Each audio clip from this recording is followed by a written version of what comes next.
of us have heard the term start as you wish to continue. Having a positive outlook on Monday can help you chart your course for the remainder of the week. Chocolate cake doesn't hurt either.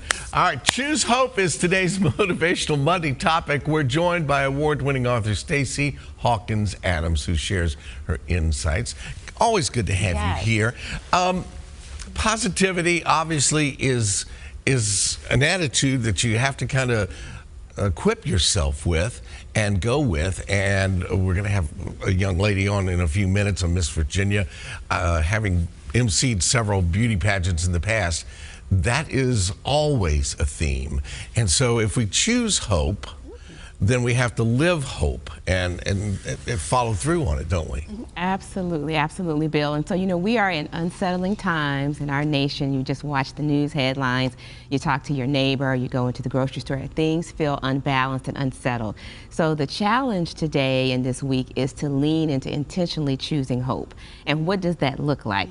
That means thinking about things you can read. There's a New York Times best-selling book out called Let Them by a woman named Mel Robbins. And so her Let Them theory is everything could be in chaos around you, but the choices that other people are making that may be negative, that may upset you, that you may not like, let them make those choices and you choose how you want to navigate the world. How did Choose Hope kind of become, should we label it on January? It kind of, if you can fill it in for the rest of the year, how did that become inspiring for the start of the year? You know, I think it is something that you do start the year with, but it's something you actually have to do every day, every morning when we wake up. You know, you've heard the cliche, you can choose to see the world or the glass half full or half empty. And so it's really an active choice to move through the world. If something negative is happening, it doesn't mean that you ignore it. It doesn't mean that you sort of act like Pollyanna and pretend like things are okay when they're not. But choosing to actively be hopeful about it, positive about it, is saying, okay, what can I learn from this situation? How can I grow from this situation? In situations where there's an unknown, there's a lot of unknowns ahead of us right now. And so if you don't know what's coming, maybe go ahead and think about what's the worst case scenario. If the worst were to happen, how am I going to navigate it? If the best is happening, how can I be prepared for it? And so that's choosing hope in whatever the circumstance is. You said something a second ago about other people are doing things that you may not agree with and don't like and are very upset by, but you have no control over them. I have a good friend, Steve, Mr. Beach Leonard, who was always a pretty happy guy. And I asked him once, dude, how are you doing this? And he said, people do what they want and I let them. There you go. And he chose to go the other direction, and I learned a lot from that. The other part is that since we have no control, it's kind of wasted energy.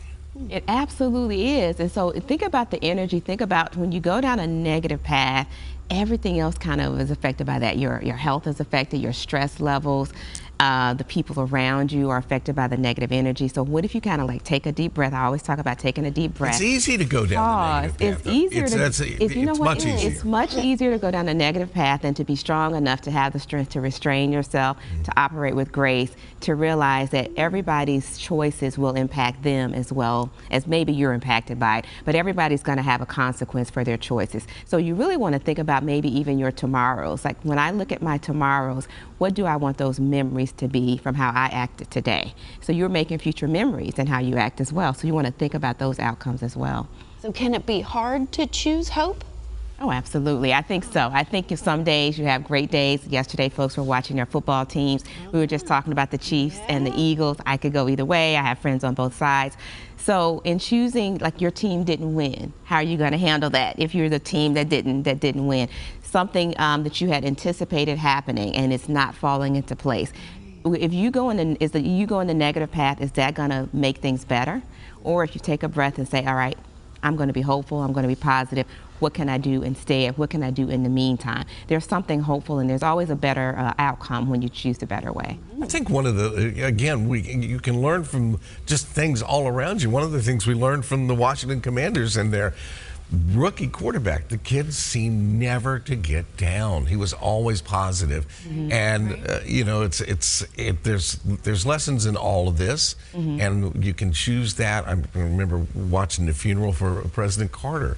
What an amazing positive life he chose. Yes. And you know, you can decide it doesn't seem like it at times that you don't have control over that, but you do. You can decide which way you want to go. Right, and the thing is, we're not perfect, we're human, so we're not going to always get it right. But when my son played football and he'd be out on the field and he wouldn't quite get the play right, his coach would pull him to the side and say, all right, that's done, forget about it, next play. Right. And that's what we have to say to ourselves too. We're not going to always get it right, but we can always try over and over again to choose hope. I love that. Thank you so much for being with us today. That was great inspiration. I feel like a lot of people out there will be choosing hope. Thank you. Absolutely. Always good having Stacy. And Stacy always gets us looking forward to the next time. Stacy offers weekly motivational Monday emails. If you are interested in subscribing, you can visit StacyHawkinsAdams.com. Stay tuned. We'll be right back.